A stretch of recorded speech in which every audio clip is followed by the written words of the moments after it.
डरपोक सास बहू। जिगर और बलराज अपने अपने ऑफिस के लिए निकल जाते हैं, जिसके बाद तान्या और उसकी सास घर के काम में बिजी हो जाती हैं। तभी रसोई में से तान्या के चिल्लाने की आवाज आती है। ओए माँ, बचाओ रे, उश, उश, उश, भागो यहाँ से। तान्या की आवाज सुनकर उसकी सास भी वहाँ आ जाती है। अरे क्या हुआ? और इस तरह स्लैब पर चढ़कर क्यों बैठी हो? उस छिपकली की वजह से। है? छिपकली? अरे कहाँ है छिपकली? ऐसा बोलते हुए तान्या की सास भी डर कर स्लैब पर चढ़ जाती है। अरे जब इन छिपकलियों को घूमने के लिए हमने दीवार और छत दी है, फिर ये हमारे घूमने की जगह पर क्यों उतर आती है? मुझे क्या पता, सामने बैठी है, आप ही पूछ लो ना, साथ में भगा भी देना। इस पर सास डरते हुए स्लैब पर बैठी बैठी ही छिपकली को भगाने की कोशिश करती है। हुश, हुश, हुश, अरे जा ना, वापस अपने घर जा। सासू माँ, छिपकली है, कुत्ता नहीं। अरे हाँ, छोटी सी ही सही छिपकली तो है, तो तुम ही भगा दो ना। तान्या की सास उसे स्लैब से नीचे गिरा देती है, जिस पर छिपकली तो डरकर भाग जाती है, लेकिन दोनों सास बहू के बीच टॉम एंड जेरी वाला खेल शुरू हो जाता है। आपने मुझे धक्का क्यों दिया? मुझे कुछ हो जाता तो, अगर वो मुझे खा जाती तो? अरे छिपकली थी, डायनासोर नहीं।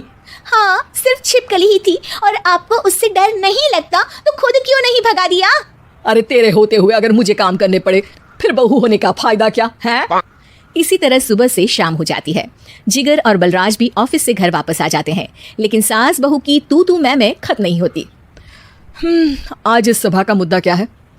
मम्मी ने मुझे छिपकली के सामने फेंक दिया। अरे वाह मेरे डरपोक, मुझ पर 30 साल से शेरनी जैसे हुक्म चला रही हो और एक छिपकली से डर गई। इस पर दोनों बाप बेटे हंसने लगते हैं, जिसे देखकर सास बहू एक दूसरे की शक्ल देखते हुए अब अपनी लड़ाई भूलकर उनसे लड़ना शुरू कर देती हैं। अरे आप ना ज्यादा बत्तीसी ना दिखाओ, नहीं तो शेरनी के एक पंजे से 32 के 32 दांत बाहर निकल आएंगे। अपनी माँ की इस बात पर अब जिगर अपने पापा को देखकर हंसने लगता है। अरे क्यों पापा, आ गया स्वाद? अभी आपको भी आएगा स्वाद। इस पर घर में सास बहू ड्रामा बंद होकर पति पत्नी नौटंकी शुरू हो जाती है, जिस पर तान्या से कहा सुनी के बीच जिगर अचानक चिल्लाते हुए कहने लगता है। कॉकरोच, इतना बड़ा कॉकरोच, हे भगवान, हमें इससे कौन बचाएगा? कॉकरोच का नाम सुनते ही दोनों सास बहू सारी लड़ाई भूलकर फुदक से कूदकर पास रखे सोफे पर चढ़ जाती हैं। अरे कहाँ है कमबख्त? अरे उसे भगाने की जगह अनाउंसमेंट तो ऐसे कर रहा है जैसे 12:40 की आखिरी लोकल है, छूटनी नहीं चाहिए। अरे भलाई का तो जमाना ही नहीं है। ठीक है भाई, अब मैं आपको बिल्कुल भी नहीं बताऊंगा कि आपके पीछे भी एक बहुत बड़ा कॉकरोच बैठा है। जिगर की बात पर एक बार फिर दोनों डर से उछल जाती हैं, जिसके बाद जिगर और बलराज इसी तरह कभी कॉकरोच तो कभी छिपकली का नाम लेकर उन्हें परेशान करते रहते हैं। अगली सुबह ये दोनों हमारे डर का ऐसे मजाक बना रहे थे जैसे खुद कभी किसी चीज से ना डरते हो। ये जिगर ना बचपन में तो चींटी से भी डर जाता था। पर मम्मी, उन्हें डराने के लिए मैं चींटी तो नहीं पकड़ सकती। अरे पागल औरत, इतना बड़ा होकर क्या वो चींटी से डरेगा? मतलब हमें बदला लेने के लिए कुछ अलग सोचना पड़ेगा। अरे वाह, क्या ब्रांड न्यू न्यूज दी है। सोचो अब। दोनों बहुत देर तक जिगर और बलराज को डराने के लिए अलग अलग तरीके सोचती हैं, पर किसी भी अंजाम तक नहीं पहुंच पाती, जिस पर तान्या की सास उससे कहती है। हम उन्हें नहीं डरा सकते, पर अपना डर तो खत्म कर ही सकते हैं ना।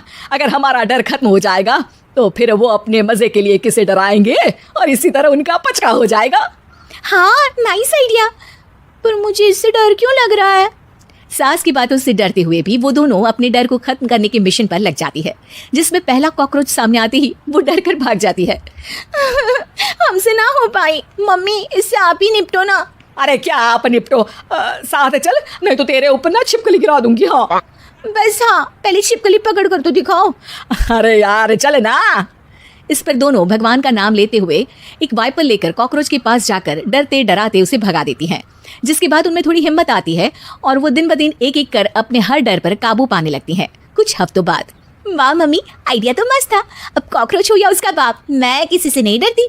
अरे शाबाश। और मैं छिपकली हो या उसका पूरा गैंग, सबके छक्के छुड़ा दूंगी। पर मम्मी जी, उससे पहले किसी को सबक सिखाना है। उसी रात जब बलराज और जिगर टीवी देख रहे होते हैं तो दोनों सास बहू प्लान बनाकर चुपके से उन पर नकली छिपकली और कॉकरोच फेंक देती हैं, जिसे देखते ही वो दोनों अपनी जगह से उछल खड़े होते हैं। अरे माँ, ये छिपकली कहाँ से आ गई? ओह, इस कॉकरोच को मेरे ऊपर से हटाओ ना। अरे क्यों बेटे, कैसे माँ याद आ गई? जब माँ को डर लग रहा था तब तो बहुत खिल्ली उड़ा रहे थे।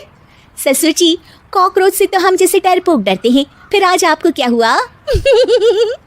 दोनों हंसने लगती है, जिससे जिगर और बलराज को भी उनकी गलती का एहसास होता है।